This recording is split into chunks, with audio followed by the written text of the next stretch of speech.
My name is Rahul Guttal, and the last retreat that I took was in November 2014 in Kathmandu, Nepal. And it was a 10-day Vipassana retreat. So that was my second retreat that I'd done that year, and ever, really. And it was a lot different from the first one. It was quite difficult for the first few days, as to be expected with not talking and sitting for 10 hours a day.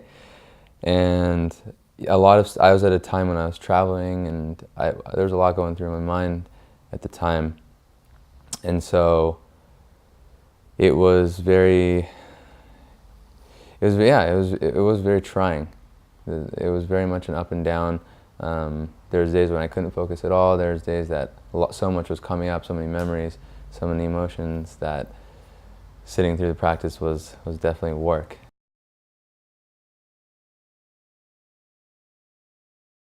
Simple curiosity from the first time. I had such a good time the first time that I wanted to see what would happen the second time that I went, especially when I was in a much different place later that year where I was in my life.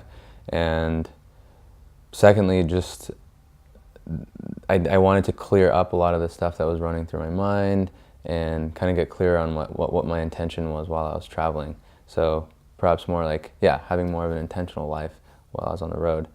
And third, I wanted some discipline. I wanted to implement more of a structured environment where I didn't have to think about my day-to-day of like, oh, what am I going to do today? What am I going to eat? Where am I going to sleep? So that structure was really good for me as well.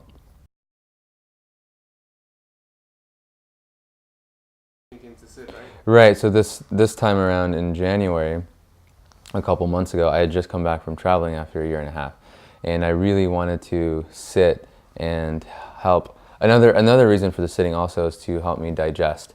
And I feel like I'm able to process and digest a lot of the experiences that I've been having over the last few years. And I guess the further you go into the retreat, the further the memories go back. And so I also wanted to come back and sit and have myself process a lot of the stuff that I learned on the road, and also be able to adapt back into my life here and bring those lessons back. It turns out that logistically I couldn't sit, and I had to serve instead and volunteer. And at first I was a little bit reluctant because I did want to sit and all those 10 hours every day, but it actually ended up being a lot more fruitful for me to sit a couple hours every day plus the serving.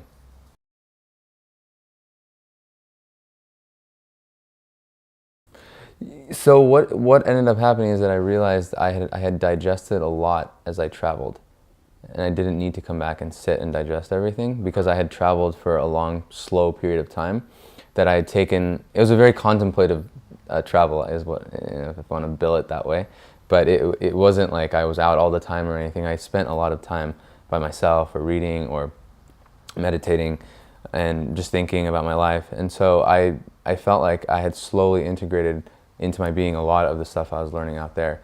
And so coming back here, I realized, oh, actually, even when I meditated, I didn't have very many memories of my travels. I thought I would be thinking about a lot of things that happened and blah, blah, blah, and none of that really happened. I was thinking about more of the future, like what's going to happen next and where do I want to go with my life.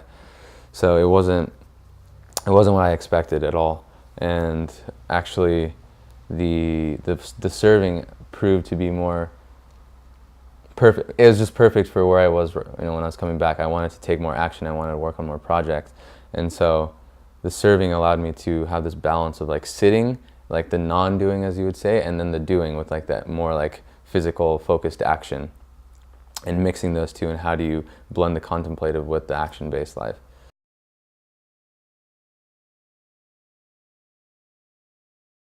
I think that it's been associated with religious constructs over the last few thousand years.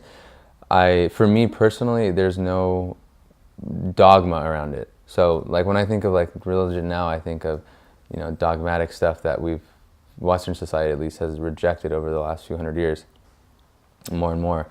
And so in that context, I find it to be the exact opposite. The contemplative practice is very much direct experience, not looking to others for answers, but looking to yourself and your own experience for that guidance.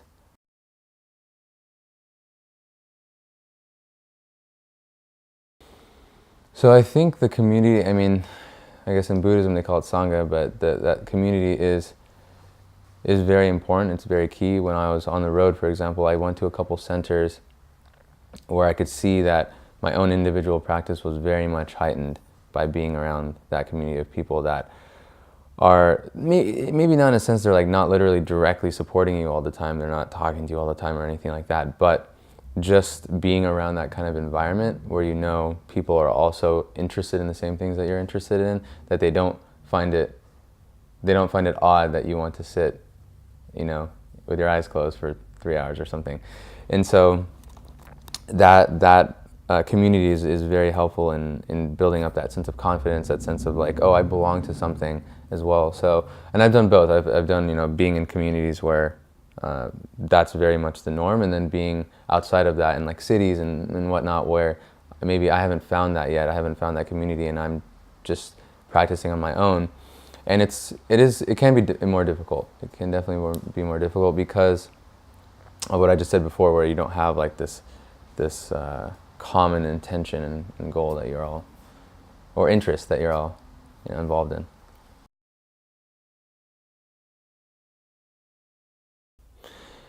Yeah, that's a really good question. I think that if you do think it's a waste of your time, if you've done it and you think it's a waste of your time, I think that's true for you. I think that's the truth then. I wouldn't say that it's, I think then it hasn't hit you yet. It hasn't hit like why it would be such a valuable use of time. And I think before I didn't realize that sitting and kind of centering my emotions and learning to be more aware of my thoughts would actually cause me to be more effective and more efficient, if you want to take it a more pragmatic approach, in whatever actions I take later. So I think in Zen they call it wisdom in action. So the more that you sit with yourself, the more that you're able to center, that means the next action that you take is going to be that much more focused, that much more pinpointed, like laser-like. And so maybe during a given day, if we're really, at least for me, if I'm honest with myself, and especially before I started really meditating, there was so much wasted time. And then I would maybe see someone who was sitting all the time or something and say that they're wasting their time, right? Even though they're maybe spending their time really being aware and being focused, and I'm spending most of my day screwing around on the internet or whatever it might be, really unaware, you know, rushing through my day, and then to sit for a couple minutes would be a waste of time. And so it's really a perspective thing, and I think also I understand that perspective if you haven't felt, it's a direct experience thing. So if you haven't felt the benefits of meditating or sitting and contemplating, then it's not going to make sense, definitely. So I definitely see the truth in that opinion, but you know, I love the fact that you can try it out and the benefits are quite fast. Yeah.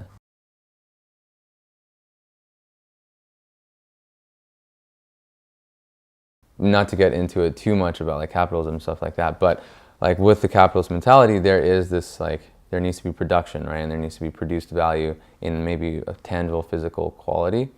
And what we devalue is a person's presence, a person's way of being, a person's production in terms of like thinking and philosophy and things like that. And we would maybe in our own lives dismiss someone who's doing that sitting, but then go home and read some like philosopher's book that like, what do you think that guy was doing for his whole life, right? And he just happened to be like 2,000 years ago, right? And so, and maybe if we saw him back then, if you saw Aristotle, you'd tell him like, you know, what are you doing with your time? Like you're just sitting around all the time. And so I think there's the values aspect in society, and then there's also this idea that movement and like physical action and doing in that sense is more valuable than non-doing. And again, like what we had talked about before when you'd asked me about like why meditate, is like centering that energy. And the other aspect I also see is that these contemplatives, these monks, these philosophers, they kind of push consciousness forward, actually. They're kind of like the pioneers in terms of they go deep into the mind and understand how to escape the mind, and also how the intricate workings of the mind as well. And they're able to bring those qualities back into the quote unquote whatever, like, worldly, real world, whatever you want to call it. And so I think that there's, if we are honest about the way we look at history, a lot of our produced stuff, I don't know what you want to call it, but like our poetry, our art, our philosophy, where has that all come from? It's come from people that are willing to sit, or willing to contemplate, and not just act because that's what everyone else in society wants them to do, or like do in a certain way, right? So I think there's this juxtaposition also between there's oh, meditation is not doing any action, it's not doing anything, and the whole purpose for me with spiritual contemplative life is that actually it's the opposite of that. It's you sit so that your actions are more effective and more amazing, right? So yeah. So I was actually influenced by this book by Ram Dass, who's a famous spiritual teacher. He's American, and the book was called Be Here Now. And a childhood friend had given it to me when I was 19 or 20, and it long story short, it details his spiritual journey from the 60s, crazy hippie culture in America. He was a Harvard professor, and he was doing a lot of the psychedelic tests and stuff like that. And one thing led to another, and he ended up in India with a guru there, and slowly finding out that meditation and yoga and these spiritual practices actually led to the same stuff that these psychedelic drug experiences were leading to. And so Alan Watts had said once you get the message, hang up the phone, when he was referring to trying to chase these experiences through external means like drugs and whatever. And so Ram Dass definitely followed that message and went down that path. And the story is really fascinating to me because it was a story of someone that lived this very successful, playing the game really well. He's a Harvard professor, he's well respected, he has a lot of money, he's working with really famous people, really smart people, and all of a sudden he goes this direction in his life. And so he has that I think this was into his 30s, late 30s at least, so he had been in the game for quite a while. And so it was really grounding for me to see someone very, very intellectual, very driven, very successful, ambitious, and yet was able to move into this way. And if he saw value in it, I definitely was okay, there's something in it for me as well. And I was also brought up Hindu, and so meditation and philosophical Eastern concepts are not very foreign or weird for me. So I was always kind of allured by this yogi who's sitting under a tree and meditating in the mountains or something. That always seemed really appealing for whatever reason to me. I always thought it was cool, and that was kind of the seeds. And then after that, one thing led to another in my 20s, and I practiced meditation here and there because I knew that there's something calling to me about it, and just having examples of people around like Ram Dass and figures that I really respected that were really into it. So if they're doing it, then maybe there's something there.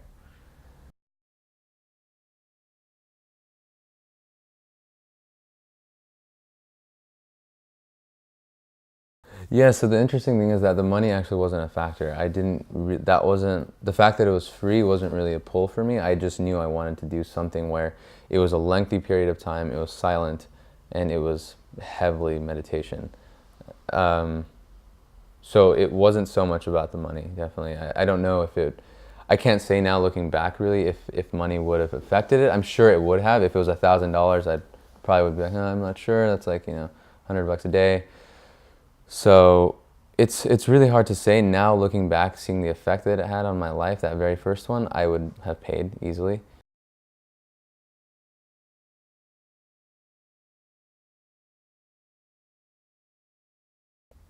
No, probably not, to be honest.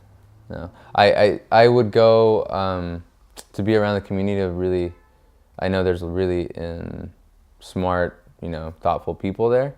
I don't know if I feel comfortable paying that much money for just a couple of days. I'd really have to be convinced ahead of time that was going to be really going to blow my mind versus something like sitting with myself for 10 days. I explore so much just through a technique that's very focused and very directed. that I'd have to be convinced quite strongly to pay that much money.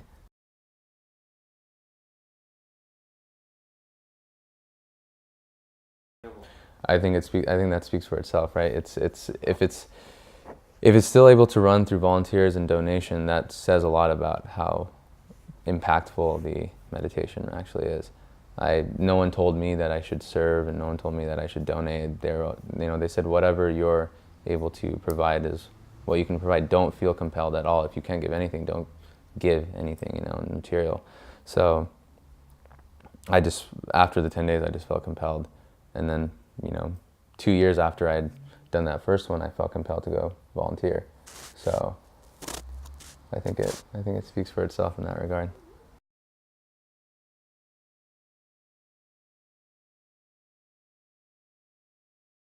Yeah, yeah, because I think that it's not going to be the same for everybody.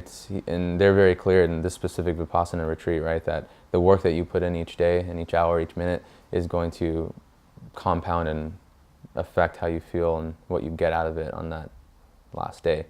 And I know a lot of my friends have done it as well, and everyone's had varying degrees of what they've benefited from.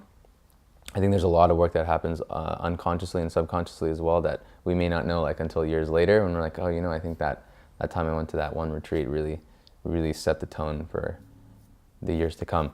So I think it's hard to say, but I think that it's really nice to be able to pay as you will, because there's less guilt around there are people that can't afford to pay $1,000 or whatever, and if they can give $50 and they feel good about that, that's awesome. So they should be able to.